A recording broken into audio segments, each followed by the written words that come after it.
जवन लइका 10 बरहवा में गुली डंटा खेलावेला। जवन लइका 10 बरहवा में गुली डंटा खेलावेला, उहे लइका बीए के बकरी चरावेला। अरे उहे लइका बीए के बकरी चरावेला। जय हिंद दोस्तों, स्वागत है आप सभी को मेरे YouTube channel triple B study में। कैसे हैं आप लोग? मुझे आशा न उम्मीद है कि आप सभी जो हैं स्वस्थ होंगे और मस्त होंगे। दोस्तों आज मैं गोधली भाग 2 के पाठ नंबर 4 जो है चैप्टर 4, जिसका शीर्षक है नाखून क्यों बढ़ते हैं, इस पाठ को आज समझने वाले हैं। और एकदम इस पाठ को जो है मैं कहानी की तरह जो है इस पाठ को समझाऊंगा। आप लोग अंत तक बने रहिए दोस्तों। यह पाठ के लेखक हजारी प्रसाद द्विवेदी जी हैं। इनका पूरा नाम जो है आचार्य हजारी प्रसाद द्विवेदी हैं। ऑब्जेक्टिव में आएगा कि हजारी प्रसाद द्विवेदी का पूरा नाम क्या है, तो आचार्य हजारी प्रसाद द्विवेदी। कहीं कहीं केवल द्विवेदी से ही काम चलाया जाता है। इनके नाम जो है केवल द्विवेदी लिखा जाता है। यह पाठ नाखून क्यों बढ़ते हैं पाठ एक प्रकार के ललित निबंध है। ऑब्जेक्टिव में, चलिए दोस्तों मैं भोजपुरी में ही पढ़ा रहा हूँ। ऑब्जेक्टिव में आई कि नाखून क्यों बढ़ते हैं। यह पाठ जौन बा ये किस प्रकार की विद्या है, तो एक आंसर रही ललित निबंध। एक लेखक, इस पाठ के लेखक हजारी प्रसाद द्विवेदी जी, हजारी प्रसाद द्विवेदी। इनकर जन्म जौन बा 1907 ईस्वी छापरा बलिया उत्तर प्रदेश में भई रहे। ऑब्जेक्टिव में आई कि हजारी प्रसाद द्विवेदी जी के जन्म कब भई रहे, तो 1907 ईस्वी में। और कहाँ भई रहे, तो छापरा बलिया के उत्तर प्रदेश में भई रहे। डिलीट की उपाधि, इनके जन्म डिलीट की उपाधि लखनऊ विश्वविद्यालय से प्राप्त हुई बा। ऑब्जेक्टिव में आई कि हजारी प्रसाद द्विवेदी जी को डिलीट की उपाधि किस कॉलेज से प्राप्त हुआ था, किस विश्वविद्यालय से प्राप्त हुआ है, तो इसका आंसर हो जाएगा कौन, लखनऊ विश्वविद्यालय, लखनऊ विश्वविद्यालय। उसके बाद इनकरा जो बा 1957 ईस्वी में, 1957 ईस्वी में पद्म विभूषण की उपाधि से सम्मानित कल गई रहे। आई ऑब्जेक्टिव में कि हजारी प्रसाद द्विवेदी के पद्म विभूषण से सम्मानित कब कल गए रहे, तो 1957 ईस्वी में। इनकर रचना जौन बा, रचना है जितने इनकर रचना बा, जैसे आलोक पर्व VVI है, अशोक के फूल VVI है, सुर साहित्य VVI, पृथ्वीराज रासो VVI है, पुनर्नवा, वर्ण भट्ट की आत्मकथा, कालिदास की ललित योजना, हिंदी साहित्य का आदिकाल, अनाहवा दास का पोथा। और यह अनाहवा दास का पोथा जो है एक प्रकार की कहानी है। ऑब्जेक्टिव में आई कि अनाहवा दास के पोथा क्या है, तो कहानी। और आलोक पर्व पर हजारी प्रसाद द्विवेदी के, आलोक पर्व पर हजारी प्रसाद द्विवेदी के साहित्य अकादमी पुरस्कार प्राप्त हुए रहे। ऑब्जेक्टिव में आई कि हजारी प्रसाद द्विवेदी को साहित्य अकादमी पुरस्कार किस रचना पर प्राप्त हुआ है, तो आलोक पर्व पर। कमना पर, आलोक पर्व पर।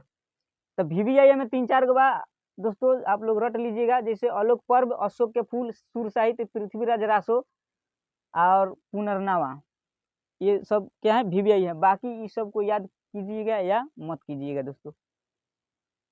उसके बाद इनकर मृत्यु सन 1979 ईस्वी दिल्ली में हो गई। ऑब्जेक्टिव में आई कि हजारी प्रसाद द्विवेदी के मृत्यु कब और कहाँ भई रहे, तो 1979 ईस्वी दिल्ली में भई रहे। 1979 ईस्वी दिल्ली में। ई पाठ जौन बा नाखून क्यों बढ़ते हैं, ई पाठ जौन बा इनकर रचना हजारी प्रसाद द्विवेदी के ग्रंथावली से लिया गया है। हजारी प्रसाद द्विवेदी ग्रंथावली से लिया गया है। यह पाठ नाखून क्यों बढ़ते हैं हजारी प्रसाद द्विवेदी ग्रंथावली से लिया गया है। ऑब्जेक्टिव में आई कि नाखून क्यों बढ़ते हैं पाठ कहाँ से लिया गया है, तो हजारी प्रसाद द्विवेदी की ग्रंथावली से। ठीक है, चलिए हम दोस्तों चलते हैं अब पाठ के बारे में। ई पाठ जौन बा, पाठ नाखून क्यों बढ़ते हैं, एक शीर्षक का बा नाखून क्यों बढ़ते हैं। ई पाठ में हमनी के नाखून के बारे में पढ़े के बा। कौन सी के बारे में पढ़े के बा, नाखून के बारे में।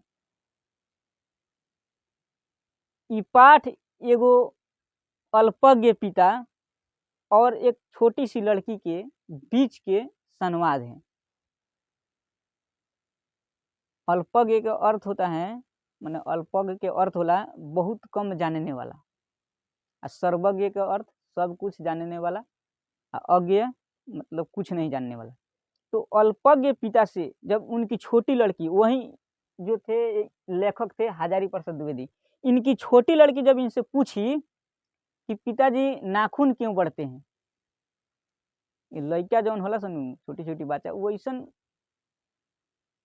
प्रकार के सवाल कर दे सन कि हमनी के उत्तर देवे में जौन बा सोचे के पड़ जाए सन कि एक का आंसर का जवाब दिया। वैसे ऐसा सवाल कर दे सन छोटी छोटी लड़का कि हई का हो, ऐसे का होला, उ कहाँ लागी, ऐसा ऐसा सवाल जो है छोटे छोटे बच्चे करते रहते हैं। तो इस पाठ में एक अल्पज्ञ पिता के दयनीय मतलब अल्पज्ञ पिता की स्थिति के दर्शावल गइल बा।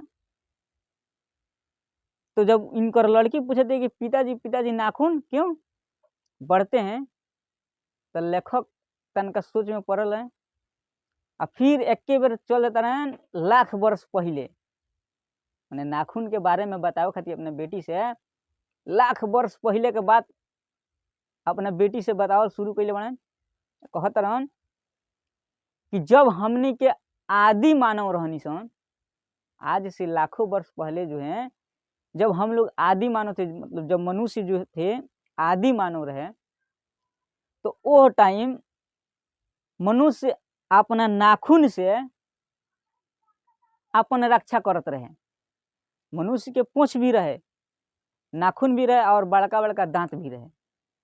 तो नाखून से मनुष्य अपन रक्षा करे और दांत से भी करे, लेकिन एक नंबर पर नाखून सबसे ज्यादा अगर कोनो चीज से रक्षा अपन करे, स्वयं के रक्षा करे तो नाखून से। और सब्जेक्टिव में क्वेश्चन भी आई कि आदि मानव के लिए प्रत्न मानव के अर्थ होला प्राचीन मानव या पाशवी वृत्ति मतलब पशु के आचरण, वृत्ति के अर्थ का होला आचरण, पशु के आचरण। जब मनुष्य में पशु के आचरण रहे तो ओ बेरा ई अपन स्वयं के रक्षा जौन बा दांत और नाखून से कर, कौन चीज से, दांत और नाखून से। लेकिन एक नंबर पर नाखून रहे, सबसे ज्यादा रक्षा कौन चीज से होके, नाखून से। अब सब्जेक्टिव में क्वेश्चन है कि मनुष्य को नाक माने मनुष्य के लिए नाखून को अस्त्र के रूप में देखना कहाँ तक संगत है। तो एक आंसर हुई कि जब हम लोग आदि मानव थे तो नाखून से ही अपना रक्षा करते थे, नाखून ही हम लोगों का अस्त्र था। अतः नाखून को अस्त्र के रूप में देखना काफी हद तक संगत है। मतलब जब तक हम लोग इस धरती पर हैं तब तक नाखून को अस्त्र के रूप में देखना क्या है, संगत है। अब कहते रहे कि नाखून लोग ये खातिर काटेला, मतलब अब सब्जेक्टिव में आई कि नाखून, एगो पहले का सब्जेक्टिव बनी कि नाखून क्यों बढ़ते हैं, या प्रश्न लेखक के सामने कैसे उपस्थित हुआ। तो आंसर है कि नाखून क्यों बढ़ते हैं या प्रश्न लेखक के सामने तब उपस्थित हुआ जब उसकी छोटी लड़की ने उनसे पूछा कि पिताजी नाखून क्यों बढ़ते हैं। जब उनसे छोटी लड़की ने पूछा कि पिताजी नाखून क्यों बढ़ते हैं। अब कहते हैं कि नाखून मनुष्य ये खातिर काट देला ताकि मनुष्य ना चाहेला कि बर्बर युग के निशानी, मतलब पाशु वृत्ति के जो निशानी, मतलब पाशु के आचरण, पशु के आचरण के जो निशानी बा, बर्बर युग के निशानी हमने के शरीर से जुड़ी रहे, ये के चलते मनुष्य अपने नाखून के काटत रहेला। सब्जेक्टिव में है कि मनुष्य अपने नाखून को क्यों काटता है, तो इसका एक आंसर हुई कि मनुष्य अपने नाखूनों को बार बार इसलिए काटता है ताकि वो नहीं चाहता है कि बर्बर युग की निशानी हमारे, मतलब बर्बर युग की कोई भी निशानी हमारे शरीर से जुड़ी रहे, इसीलिए मनुष्य बार बार नाखून को काटते हैं। पूंछ भी था, पूंछ तो झड़ गया, लेकिन नाखून जान ही नहीं छोड़ती। नाखून को 1000 बार काट दो, नाखून को 1000 बार काट दो। अब ऐसे ये पाठ के लेखक नाखून क्यों बढ़ते हैं, नाखून के कितना बार काट दो, 1000 बार। तो लेखक हजारी प्रसाद द्विवेदी, ठीक बा। अब ऑब्जेक्टिव में आई कि नाखून क्यों बढ़ते हैं, इस पाठ के लेखक कौन है। तो नाखून को कितनी बार काटते हैं, 1000 बार काट देते हैं, फिर भी नाखून क्या होता है, जाम जाता है। तो एक लेखक हो जाएगी हजारी प्रसाद द्विवेदी। आई नाखून क्यों बढ़ते हैं पाठ जौन बा एक प्रकार का ललित निबंध का हो, ललित निबंध। नाखून जो है इसको 1000 बार काट दो, नाखून जान ही नहीं छोड़ती। निर्लज बेहाया अपराधी बेशरम की तरह 3 दिन में ही फिर क्या हो जाता है, जाम जाता है। कौ दिन में जाम जाला, 3 दिन में। सब्जेक्टिव क्वेश्चन में आई कि लेखक ने नाखून को क्या क्या बोला है, तो लेखक ने नाखून को निर्लज, बेशरम, बेहाया, अभागा नाम से संबोधित किया है। अब कैसे, ऑब्जेक्टिव में आएगा क्यों, सब्जेक्टिव में उसी में आएगा, जोड़ेले रहेगा कि क्यों। तो जब हम एगो उदाहरण लेता नहीं कि कोनो आदमी के चाहे कोनो केहू के अगर कहल जाए कि हई काम नहीं करे के, और वो आदमी बार बार उहे काम करता, तो ओकरा का कहबो, बेशरम कहबो, बेहाया कहबो, मतलब एकरा लाज नहीं है। उहे कहता कि निर्लज, बेशरम, बेहाया, अभागा। नाखून के का कहल गइल बा, निर्लज, बेशरम, बेहाया, अभागा, बेहाया। ये 3 दिन में ही फिर जाम जाता है, जान ही नहीं छोड़ता है। और प्रकृति जो है, प्रकृति मनुष्य को जिलाए जा रही है। मतलब ये नाखून क्या है, एक प्रकृति का ही देन है। प्रकृति मनुष्य को जिलाए जा रही है। जब हम लोग प्रत्न मानव थे, जब अस्त्र शस्त्र के जो है खोज नहीं हुआ था, उस टाइम के बात है, माने वो टाइम के बात हो जब मनुष्य में पशु के आचरण है, पाशवी वृत्ति रहे। ऑब्जेक्टिव में आई कि नाखून किसका प्रतीक है, तो पाशवी वृत्ति के। पाशवी वृत्ति का मतलब पशु के आचरण के।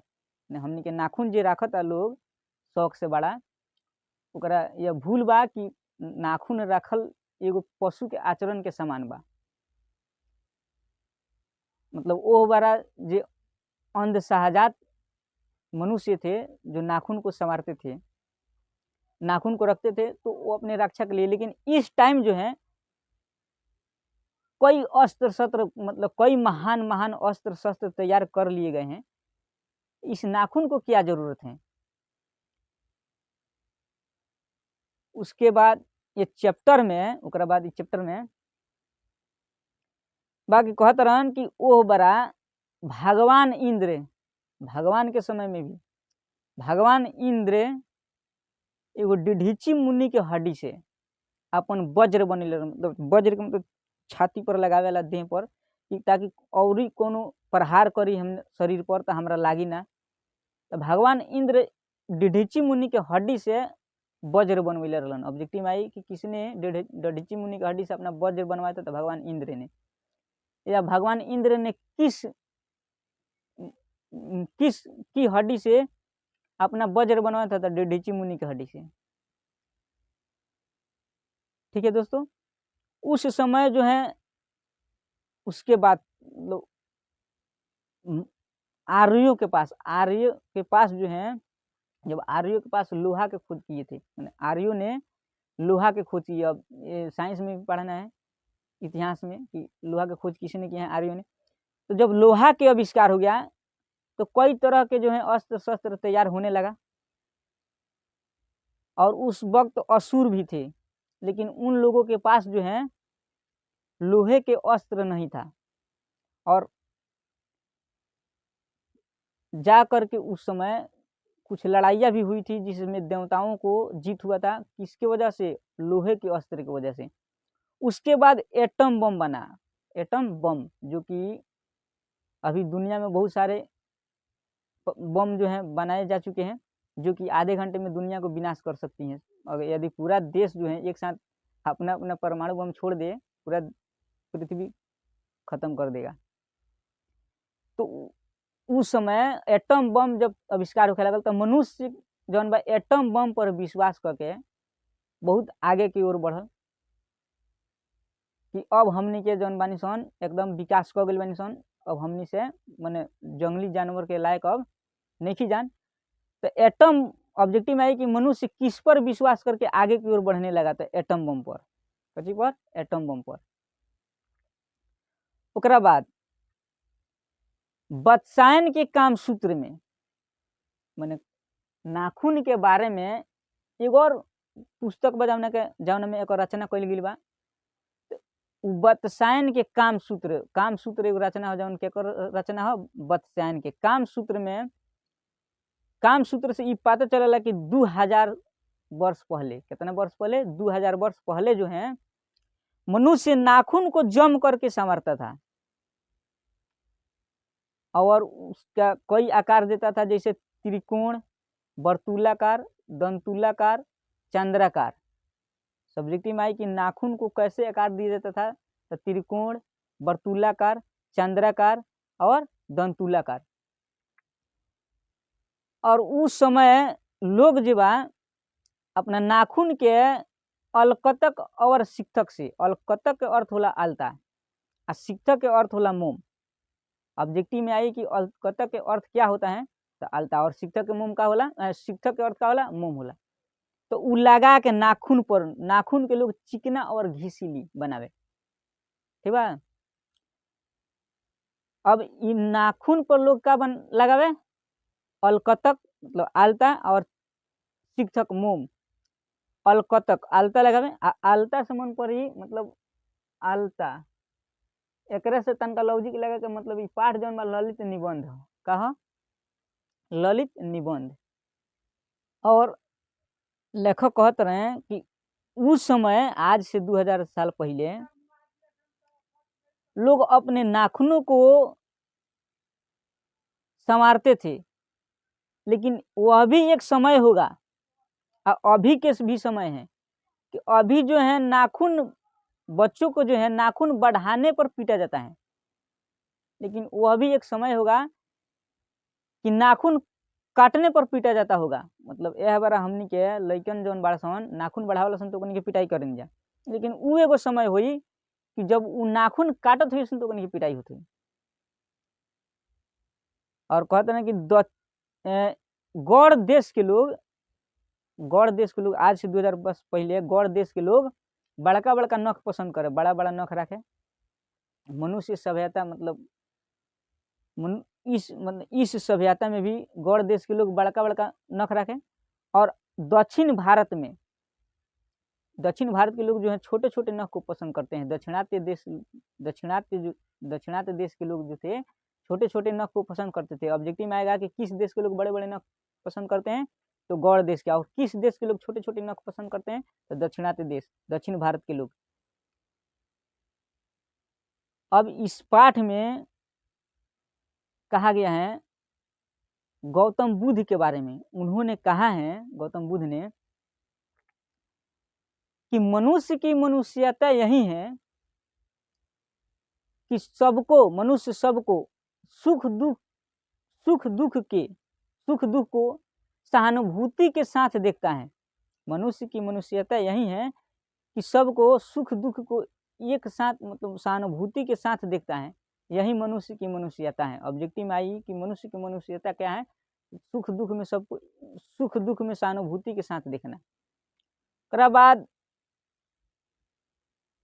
ये पाठ में कहता रहे लेखक कि वो बूढ़े ने भी कहा था, और बूढ़ा केकरा के कहल गइल बा, गांधी जी के कहल गइल बा। बूढ़ा केकरा कहल गइल बा, गांधी जी के। कि बूढ़े ने कहा था, और सच ही कहा था। उन्होंने कितने गहराई से कहा था कि दूसरे के अंदर मत देखो, अपने अंदर देखो, द्वेष को हटाओ, अहिंसा को दूर करो, अहिंसा को दूर करो, सबसे प्रेम भाव से रहो, प्रेम को उजागर करो। और उस बूढ़े ने प्रेम को मनुष्य की सबसे बड़ी चीज माना है। ऑब्जेक्टिव है कि मनुष्य की सबसे बड़ा चीज क्या है, तो प्रेम। और लेखक भी कहते रहे मनुष्य को अपने को मतलब अपने को संयत रखना और दूसरे के मनोभावों को समादर करना ही मनुष्य का स्वधर्म है। सब्जेक्टिव में आई कि मनुष्य का स्वधर्म क्या है, तो अपने को संयत रखना, संयम रखना और दूसरे के मनोभावों को समादर करना ही मनुष्य के क्या है, स्वधर्म है। ओकरा बाद इस पाठ में कालिदास के बारे में जिक्र भइल बा कि कालिदास इस पाठ में कहत रहे कि सभी पुराने अच्छे नहीं होते और सभी नए खराब नहीं होते। सभी पुराने जो हैं अच्छे नहीं होते और सभी नए खराब नहीं होते। मतलब कि अच्छा हम एगो उदाहरण देता नहीं कि जितना लोग कहले कि पुरानका मास्टर जो होइलो उ सब जना अच्छा होइलो, अच्छा से पढ़ावत होइलो, आ नवका मास्टर अभी का सीख लो का पढ़ाओ लो।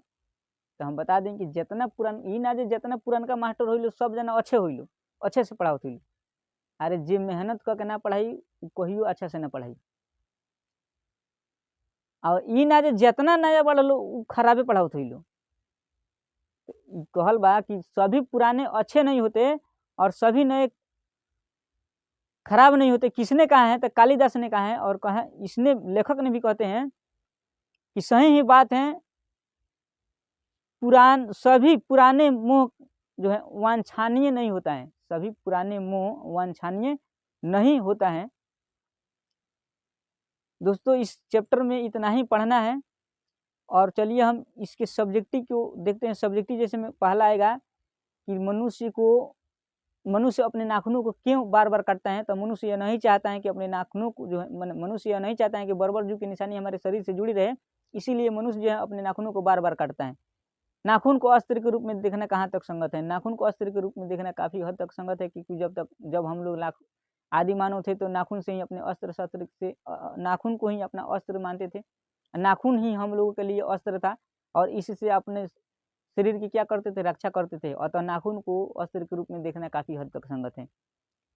मनुष्य नाखून माने नाखून जो है किसकी याद दिलाती हैं? बढ़ते नाखून द्वारा किसकी याद दिलाती हैं? तो बढ़ते नाखून द्वारा यह याद दिलाती हैं कि लाखों वर्ष पहले जो है हम लोग आदि मानव थे, पाशवी वृत्ति मतलब पाशवी आचरण के थे, और नाखून ही हम लोगों का क्या था? अस्त्र था। यही याद दिलाती हैं दोस्तों। चलिए वीडियो को पूरा देखने के लिए थैंक यू और दिल से धन्यवाद। आप लोगों को वीडियो अच्छा लग रहा है तो आप लोग वीडियो को शेयर कीजिए और लाइक कीजिए, कमेंट कीजिए। दोस्तों मेरा मनोबल जो है टूटते जा रहा है, वीडियो बनाने का मन नहीं कर रहा है। दोस्तों आप लोग वीडियो को ज़्यादा से ज़्यादा शेयर कीजिए। दिल से धन्यवाद।